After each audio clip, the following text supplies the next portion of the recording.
Atos dos Apóstolos, capítulo 9, a partir do primeiro versículo. Nós vamos tentar responder a seguinte pergunta: quais as evidências de uma conversão genuína?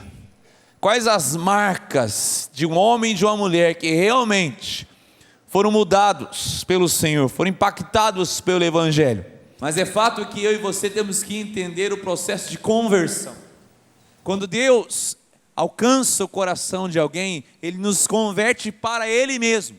Não é apenas uma troca de direção. Muitas vezes você aprendeu essa ilustração, você estava indo para um lado e foi convertido. Não é apenas uma troca de direção, é uma troca de propósito. Você foi convertido para Cristo Jesus. Você pode dizer amém para isso ou não? Para Ele, para a glória dEle, para a vontade dEle, para o propósito dEle. Agora, quais são as evidências dessa genuína conversão? Quais são as marcas que eu e você podemos até mesmo analisar a nossa vida e entendemos esse processo? Hoje nós vamos ler, se não a mais ou uma das maiores histórias de conversões. A história de Saulo, conhecido agora como apóstolo Paulo. Essa é uma conversão linda, impactante. Quando olhamos para a história do grande plantador de igrejas Paulo, o grande apóstolo Paulo, é inevitável que eu e você possamos ver a sua história. De onde começou isso tudo? E o livro dos Atos vai falar um pouquinho sobre essa linda história de conversão.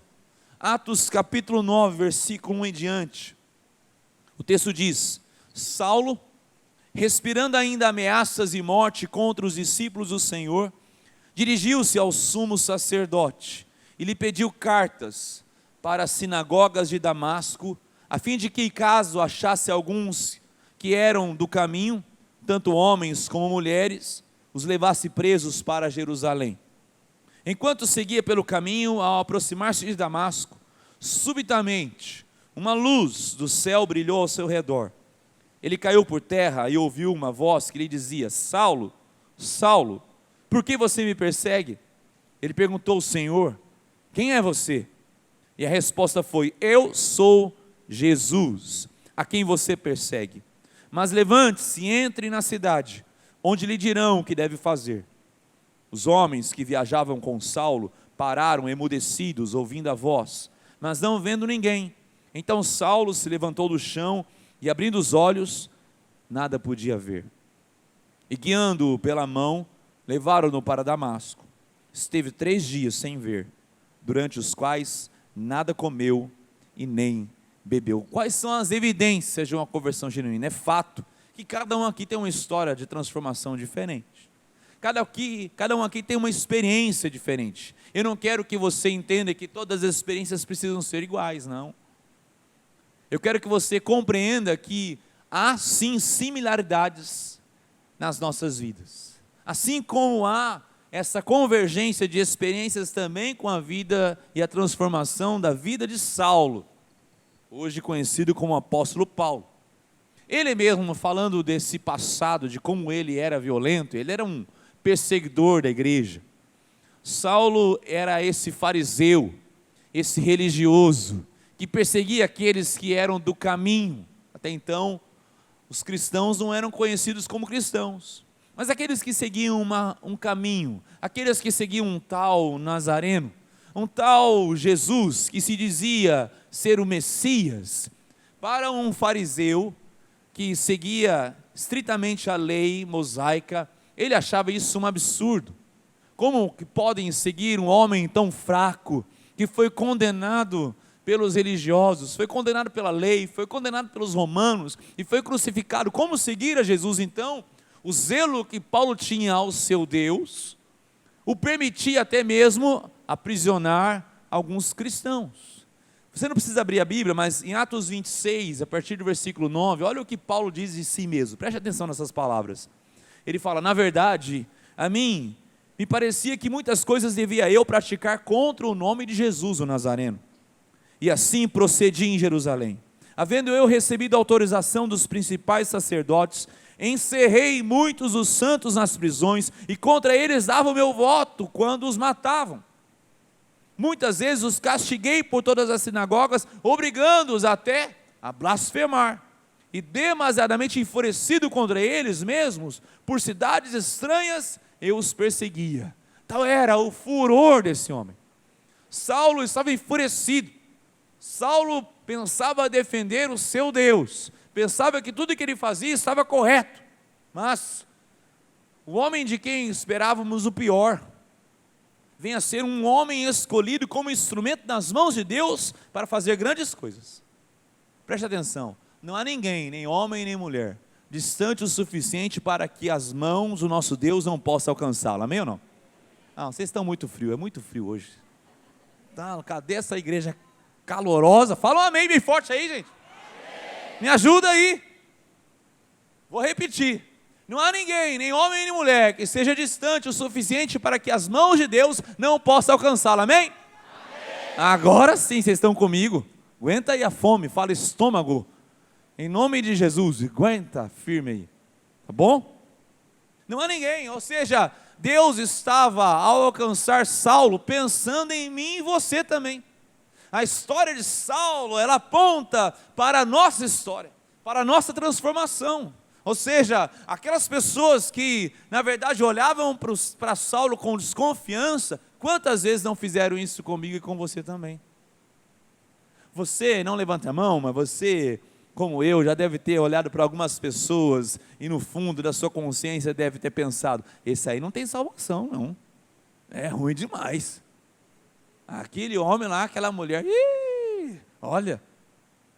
Eu imagino que é o que pensavam de Saulo, o que falavam sobre Saulo, um perseguidor, estava a caminho de Damasco, mas esse que estava a caminho de Damasco, foi interpelado por uma luz, diz o texto, mais forte do que o sol ao meio-dia, foi interpelado por uma voz que vinha dos céus, a voz de Jesus Cristo, que diz, Saulo, Saulo, por que você me persegue?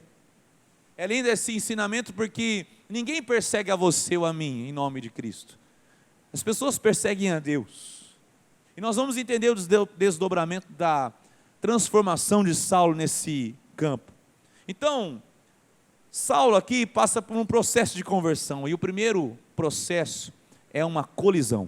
Diga comigo, colisão. A colisão de dois mundos. O mundo de Saulo estava a colidir com a verdade de Cristo Jesus. Saulo não cai por terra apenas porque ele viu uma luz, ou porque ouviu uma voz potente de Jesus Cristo. Ele cai por terra porque ele estava lidando com a verdadeira verdade. Saulo, ele trazia uma verdade em seu coração com V minúsculo, que não era nada a ponto de colidir com a verdadeira verdade de Jesus Cristo. Saulo, em seu coração, ele achava, ele acreditava que ele estava carregando uma verdade, mas perto da verdade de Deus, as nossas opiniões são como pó, colidem. Na estrada de Damasco, algo acontece. Aquele que perseguia os do caminho, é no caminho que é transformado. Aquele que perseguia os seguidores de Jesus Cristo, o Nazareno, é porque Jesus que é alcançado. É como se Saulo descobrisse no caminho de Damasco, que aquele que ele pensava ser nada, era tudo. E ele que pensava ser tudo, era nada. O mundo colide na nossa conversão, as nossas verdades uma pó, a verdade que colidiu com o mundo de Saulo, o Deus de Saulo, o Deus construído de Saulo, o Deus com D minúsculo, era um Deus religioso, era um Deus que parecia mais um juiz do que um pai, era um Deus que lhe dava cartas, recomendações para perseguição, para fazer até a maldade. É esse tipo de Deus que Saulo constituiu dentro de si. Era um Deus que recompensava a sua mudança de vida. Era um Deus que parecia mais um Papai Noel no final do ano, dizendo, você foi um bom moço, uma boa moça, então vou te presentear com presentes e assim por diante. É esse Deus que é construído no coração de Saulo. Provavelmente a nossa sociedade não corrobora com esse tipo de construção mais. Hoje em dia, a construção desse Deus com D minúsculo, ele é um pouquinho diferente. O Deus de hoje é o Deus do amor, é o Deus da aceitação, é o Deus da tolerância, é o Deus da felicidade. Você vai ouvir frases hoje desse Deus construído dentro de nós mesmos, que é o Deus que fala, Deus é amor, ou seja, Ele aceita todo tipo de amor. Você vai ouvir frases como, Deus aceita todas as formas e todas as pessoas como são. Não há nenhum tipo de rejeição em Deus. Deus não rejeita ninguém, a nada. Você vai ouvir frases como, Deus não é intolerante, Ele aceita todas as ideias. Desde que sejam em prol daqueles em necessidade, Ele sempre aceitará as ideias diferentes. Você vai ouvir frases como, Deus nos conduz à felicidade, se te faz feliz, continue, vai e faça. Esse é o Deus da sociedade, esse é o Deus com D minúsculo que a sociedade constrói. Esse é o Deus que será esmagado no caminho a Damasco. Esse é o Deus que vai colidir com a grande verdade do Deus Altíssimo. É a mesma situação que Saulo enfrentou ao caminho de Damasco, quando a sua vida houve uma colisão com a verdade de Deus.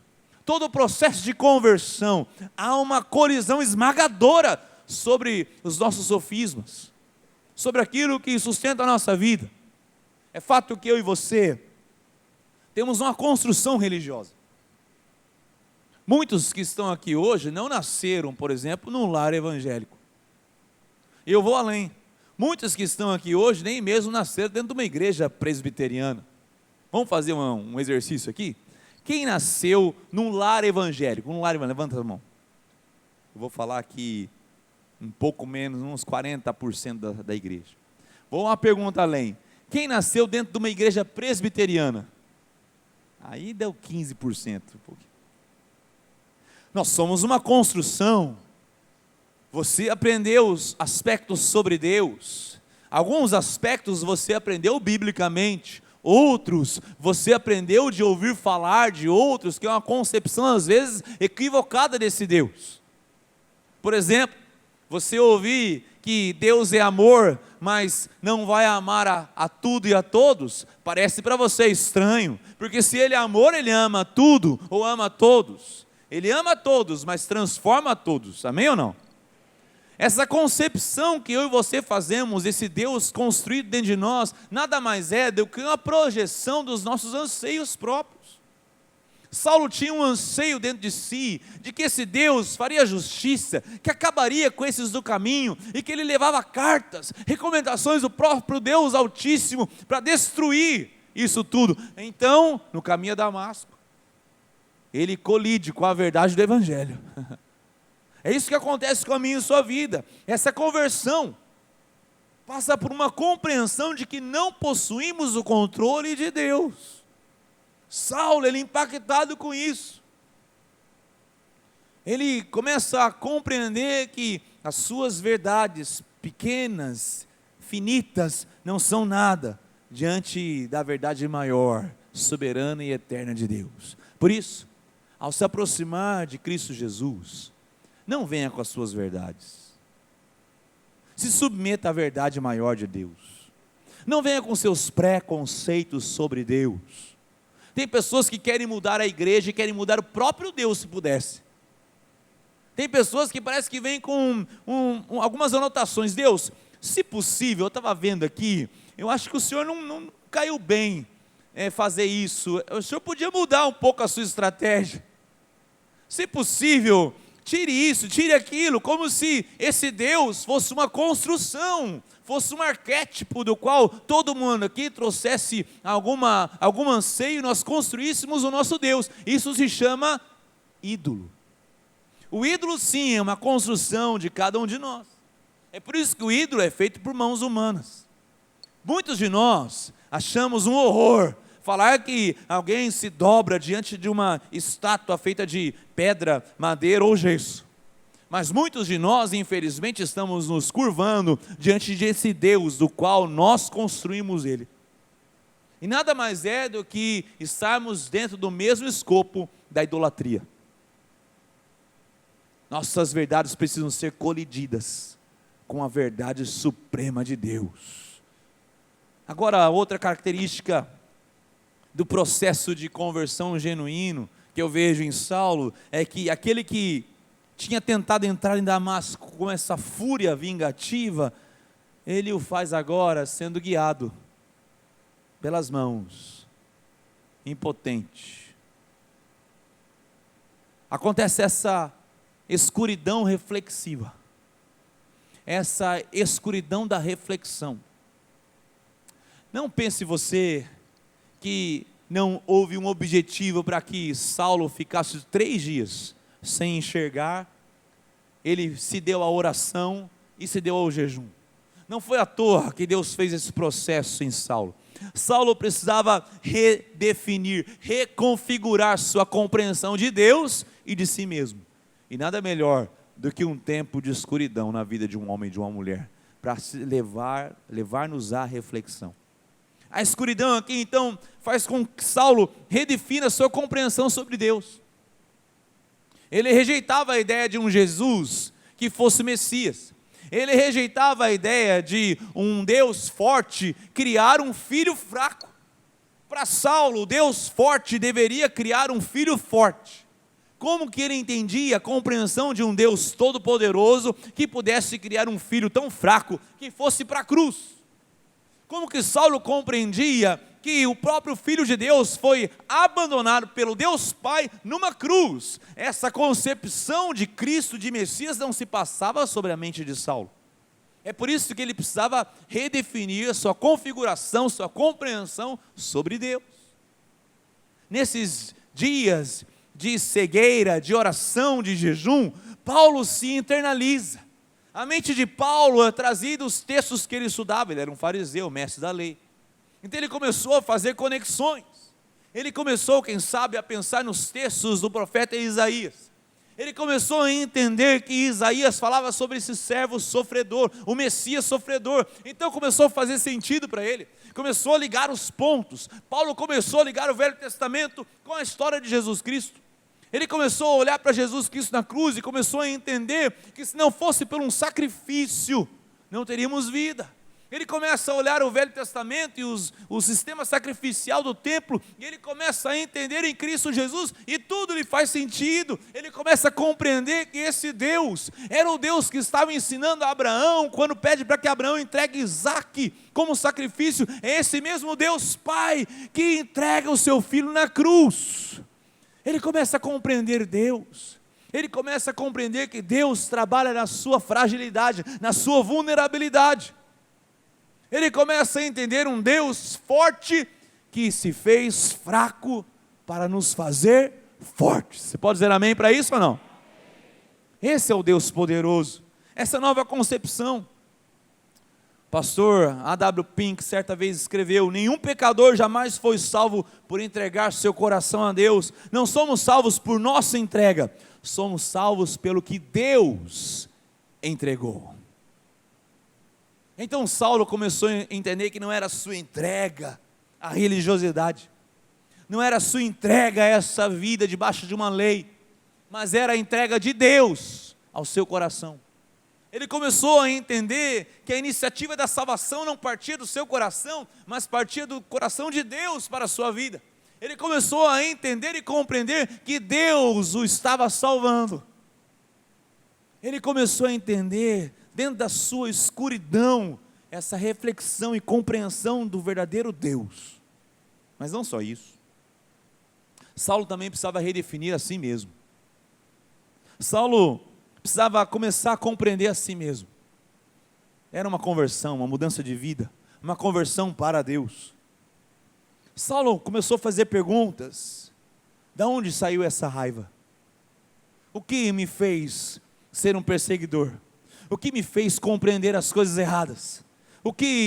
Qual o ponto da minha criação, da minha formação que me trouxe até aqui? O que tem acontecido, o que motivou minha vida durante todos esses anos? O que me cegou com a verdade do Evangelho? Para a verdade do Evangelho. Por muitas vezes nós trazemos esses preconceitos de tudo ao nosso redor. Você e eu produzimos respostas rápidas para os grandes dilemas da vida.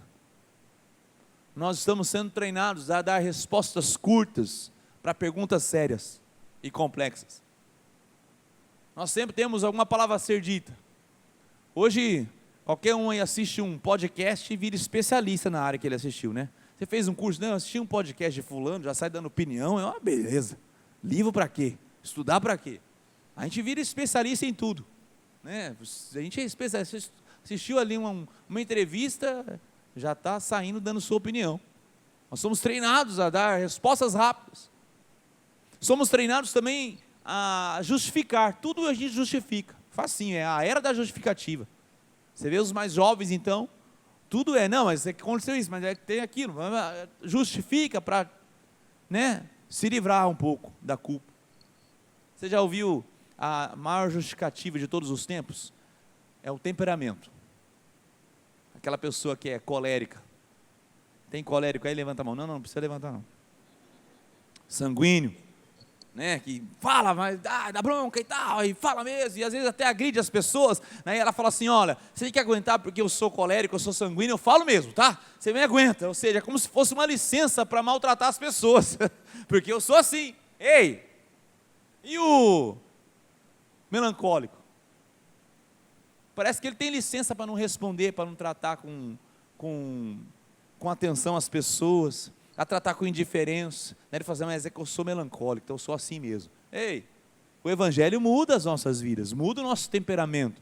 Não encontre justificativas para não ser mudado e transformado. Saulo aqui, ele estava redefinindo sua compreensão de si mesmo. Por que isso? Certa vez, Saulo, já Paulo, ele pede para que Cristo tire de si o espinho na carne.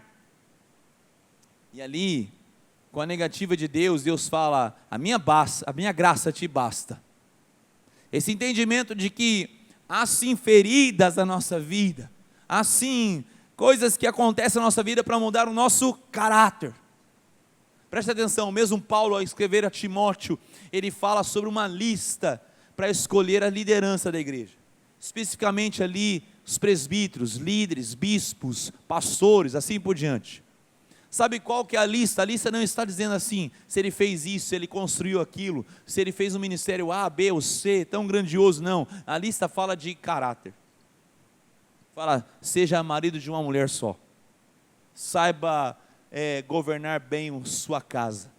E assim por diante, uma lista linda de caráter. Sabe por quê? Porque a verdadeira conversão é uma conversão de caráter a Deus. Não é o que fazemos, porque... Vamos lá, ser crente aqui na igreja é facinho, né? É moleza. Olha para a pessoa que está do teu lado, olha que bonitinho, ó. Nós estamos tudo fantasiado de crente hoje, ó. Todo mundo bem, não tem problema nenhum, né? Ninguém está devendo, está tudo certo. Amanhã você vai acordar e falar assim, se o sol raiar, você fala assim, bom dia sol, obrigado Senhor.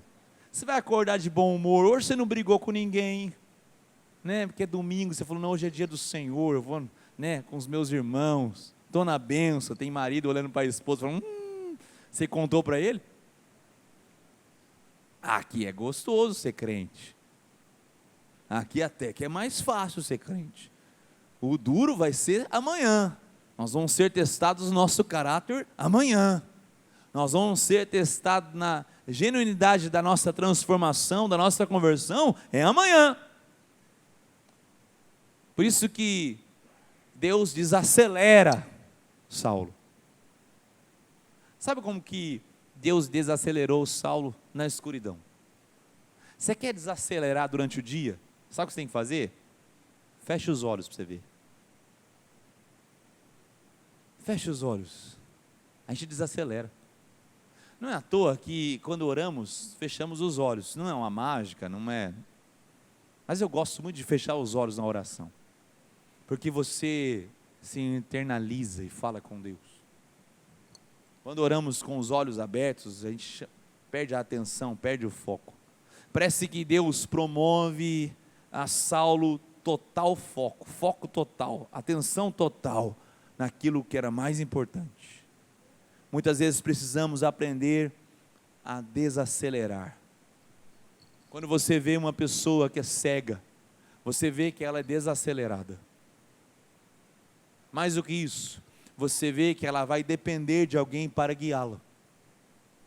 Muitas vezes alguém que a conduza pelas mãos. E é exatamente isso que acontece com Saulo. Saulo, daquele dia em diante, ele começou a aprender o modus operandi da vida do homem e da mulher em Cristo Jesus, que é um homem ou uma mulher que é guiado pelo Senhor. Preste atenção, Saulo é conduzido para dentro de Damasco. Aquele homem que vinha cheio de escoltas, de autoridade, de empáfia, ele vinha com as suas verdades, agora é conduzido pelas mãos, cego, é conduzido como um garoto inofensivo, ele é conduzido pelas mãos de Deus, e Deus fala assim, vai para a cidade, para que eu vou te mostrar o que você vai fazer. Preste atenção como é que acontece agora, Saulo, é eu que comando a sua vida, eu que dirijo a sua vida, eu que te conduzo. A minha pergunta é, quem tem guiado a nossa vida? Quem tem direcionado a minha e a sua vida? Quem tem nos direcionado? Quem tem nos resgatado de nós mesmos? Quem tem feito isso na nossa história? Aquele que governava e dirigia a sua própria vida, agora é comandado e dirigido pelas mãos do Todo-Poderoso Jesus Cristo. Saulo, Saulo, por que me persegues? Agora você vai aprender o que é andar comigo. Preste atenção, eu e você precisamos aprender a andar com Jesus Cristo. Não é você que conduz Jesus. Espera aí, Jesus, vou te mostrar o que você tem que fazer na minha vida. Espera aí, vem cá comigo que eu vou te mostrar. O senhor não está entendendo, não é para essa direção que eu quero ir, é para aquela.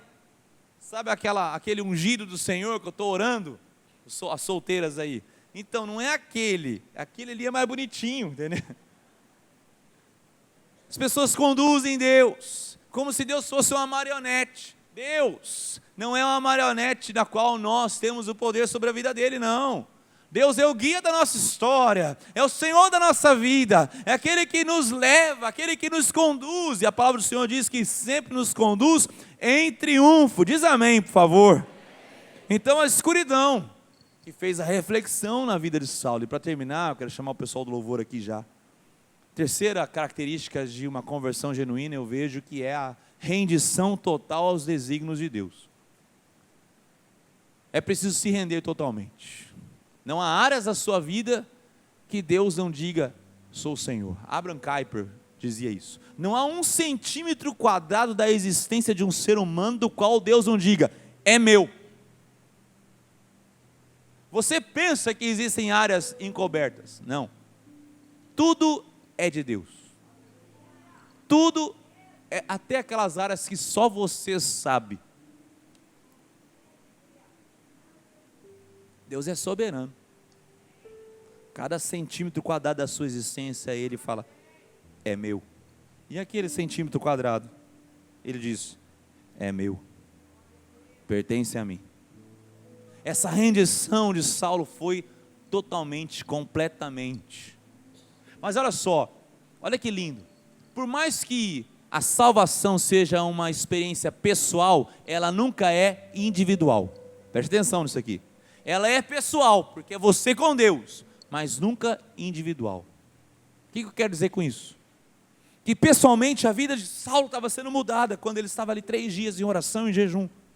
Mas Deus chama um homem chamado Ananias. No restante do texto, Deus aparece para um discípulo, que estava em oração também.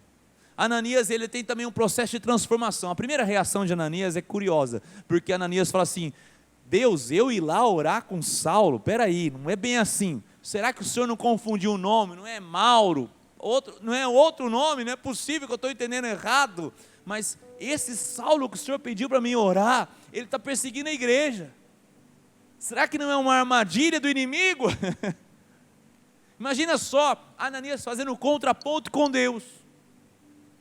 Aqui eu também vejo a transformação na vida de Ananias, que era um líder, um discípulo, um homem mais experiente. Mas a segunda reação de Ananias é uma reação de rendição também. Ok, Deus, farei o que o Senhor me pede. Então, Ananias se dirige a Saulo e dá lindas boas-vindas a Saulo. Na verdade, Ananias representa a própria mão de Deus.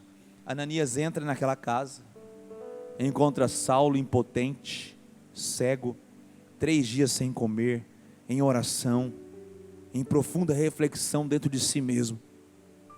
Ananias estende as mãos e diz, irmão Saulo, Olha que coisa linda.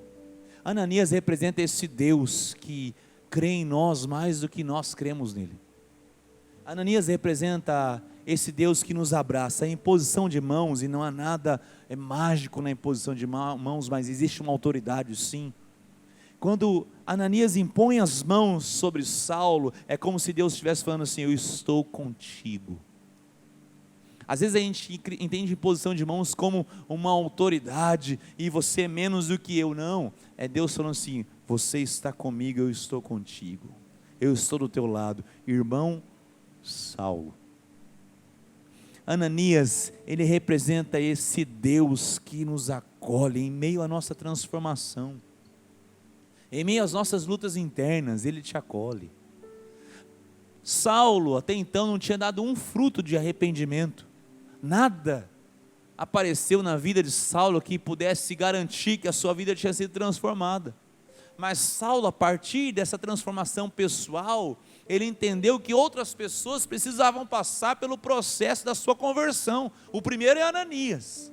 Depois vem um homem extraordinário chamado Barnabé, que o acolhe e fala: ninguém está dando bola para ele, mas eu vou andar com ele. Eu vou ser o cartão de boas-vindas desse homem que agora vai ser chamado de Paulo. A nossa experiência de conversão também passa pela comunidade. Preste atenção. É muito importante você entender isso. A conversão não se dá de forma isolada, mas se dá também quando as pessoas interferem na nossa vida, falam conosco, nós vamos amadurecendo, nós vamos entrando em santidade, crescendo em santidade no Senhor. É certo que a transformação de Paulo se deve muito à experiência e à oração de Estevão, esse diácono da igreja. Diz a história que Saulo, respirando ameaças, ele consentiu com a morte de apedrejamento a esse diácono da igreja chamado Estevão. Ele colhia as roupas, ele votava: sim, eu acredito que ele precisa ser apedrejado, podem matá-lo. Mas aquela experiência de Estevão impactou Saulo, porque Estevão diz que ele olhou para o céu sendo apedrejado, viu os céus abertos e o Filho do Homem em pé à destra do trono de Deus. Como um homem sendo apedrejado pode dizer tais palavras? Então Saulo leva isso na sua mente, e agora naqueles 3 dias de internalização de si mesmo e com Deus, ele começa a compreender o Evangelho, e de repente um homem chamado Ananias vem e ora com ele, e Deus é bem claro para Ananias: vá até Saulo, vai, porque este, diz o texto, é para mim instrumento escolhido para levar o meu nome perante os gentios e reis, bem como perante os filhos de Israel, pois eu lhes mostrarei quanto lhe importa sofrer pelo meu nome. Preste atenção, é um instrumento escolhido. Eu e você somos instrumentos nas mãos de Deus, amém ou não? O que é um instrumento cirúrgico se não for as mãos de um bom cirurgião? O que é um instrumento musical se não for nas mãos de um excelente músico? Eu e você somos instrumentos nas mãos de Deus, e olha, Ele sabe te usar, Ele sabe te colocar de forma estratégica, Ele sabe tirar de dentro do seu coração os dons que Ele já mesmo colocou, Ele sabe fazer florescer todos os dons e talentos que Ele tem depositado sobre a minha e a sua vida. Instrumento de Deus. Mas Ele continua: para levar o meu nome, Jesus diz. Olha que coisa extraordinária. É como se Jesus dissesse: pode falar em meu nome. Você já viu alguém falar assim para você? Ele está te dando autoridade. Ele está falando assim: ó, eu deixo o meu nome, pode usar o meu nome nessa situação, pode ir lá e falar assim: fulano de tal, eu pedi para você e você está em meu nome. Olha que coisa linda. Jesus está falando assim, Ele vai carregar o meu nome, Ele vai carregar o meu nome. Nós carregamos o nome de Jesus Cristo, meu querido. Se você valorizasse isso mais e mais, nós precisamos aprender a valorizar, porque carregamos o nome santo, santo, santo de Jesus Cristo. E onde estamos? Estamos em nome de Jesus Cristo, estamos na autoridade do nome de Jesus Cristo, e a palavra do Senhor diz que toda autoridade está sob esse nome, no céu e na terra. no presente e no futuro, é o nome de Jesus. Carregamos o nome de Cristo. Mas ele termina dizendo: e eu vou lhe mostrar quanto lhe importa sofrer pelo meu nome. Da onde tiramos a ideia de que seguir a Cristo seria um mar de rosas? Em que momento da história do cristianismo se deu essa ideia de que seguir a Cristo você sempre vai prosperar, vai sempre se dar bem? Da onde saiu essa ideia? Da onde saiu essa ideia que tem escravizado pessoas?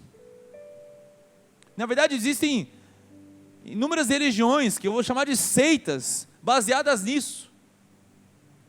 Da onde saiu a ideia de que eu e você não sofreríamos, não seríamos perseguidos, não teríamos demandas com relação a esse mundo? De onde saiu a ideia de que você sempre falaria: eu sou cristão, e as portas se abririam? De onde saiu essa ideia? Ele fala assim: vou mostrar a Saulo o quanto importa sofrer pelo meu nome. E se tem um personagem do Novo Testamento que entendeu isso, foi Paulo. Não existe uma cidade da qual Paulo não passou em que ele não experimentou a intolerância religiosa. Não existe uma cidade da qual Paulo passou que ele não foi ou açoitado, ou expulso, apedrejado, tentativa de morte, aprisionamento. Não tem uma cidade que Paulo passou que ele só fez amigos. Ele plantava igreja, mas também deixava inimigos. Vou lhe mostrar o quanto importa sofrer pelo meu nome. Eu quero concluir isso. E eu não quero concluir de uma forma tão bonita como você espera um sermão, não. Eu quero concluir deixando você pensando sobre isso. Eu quero concluir deixando você com raiva de mim. Porque eu poderia falar assim: a sua vida vai ser bênção, só bênçãos e alegrias. Mas eu estaria mentindo para você. Conversão genuína passa por uma colisão dos nossos mundos, as nossas verdades com a verdade suprema de Deus. Essa conversão genuína passa por essa reflexão de quem é o verdadeiro Deus e de quem realmente somos. Agora a conversão genuína também passa por uma rendição, rendidos totalmente à vontade soberana do Senhor. Jesus disse: se alguém quer seguir a mim, negue-se a si mesmo, tome a sua cruz e siga-me. É esse mesmo homem que foi transformado, agora conhecido como apóstolo Paulo, que escreve: já não sou eu quem vivo, mas Cristo vive em mim. É esse mesmo homem que diz: eu trago no meu corpo as marcas do Evangelho. Esse mesmo homem que diz nas suas cartas que sente as dores do parto quando ele prega o Evangelho numa igreja. Esse mesmo homem que é perseguido, açoitado, apedrejado. Esse mesmo homem que sonha em chegar em cidades que o Evangelho ainda não tinha chego.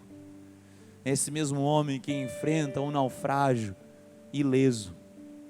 Esse mesmo homem que, quando uma víbora vai picá-lo, ele apenas chacoalha essa víbora no fogo e sai ali ileso também. Esse mesmo homem que tem um privilégio de pregar em Roma. Esse mesmo homem que diz: estar com Cristo é incomparavelmente melhor. Estar com Cristo é incomparavelmente melhor. Que tipo de conversão nós temos? Temos que experimentar uma conversão para alguma coisa, para alguma direção ou para Deus? Olhem bem para mim. A conversão não é uma oração mágica da qual você repetiu um dia na sua vida. A conversão não é um dia que você disse sim para um apelo. A conversão se dá todos os dias. Todos os dias eu e você precisamos nos converter ao Senhor. Nosso coração é mau, demasiadamente corrupto. Precisamos ser convertidos e o Senhor sustenta-nos nesse processo de transformação. É como se um Deus paciente, bondoso, amoroso dissesse: meu filho, eu te conduzo, eu te transformo, eu mudo. A sua verdade será colidida com a verdade suprema. Haverá tempos de escuridão, tempos que eu vou desacelerar você, para você refletir quem Deus é poderoso. Às vezes esse tempo de escuridão é um deserto, é uma enfermidade, é uma dificuldade, eu não sei. São tempos de escuridão na nossa vida. Mas por fim, você vai se render totalmente. Porque o melhor de todo esse mundo é nos rendermos a Deus. Mesmo que seja como o filho pródigo, no fim do poço, mas se renderá.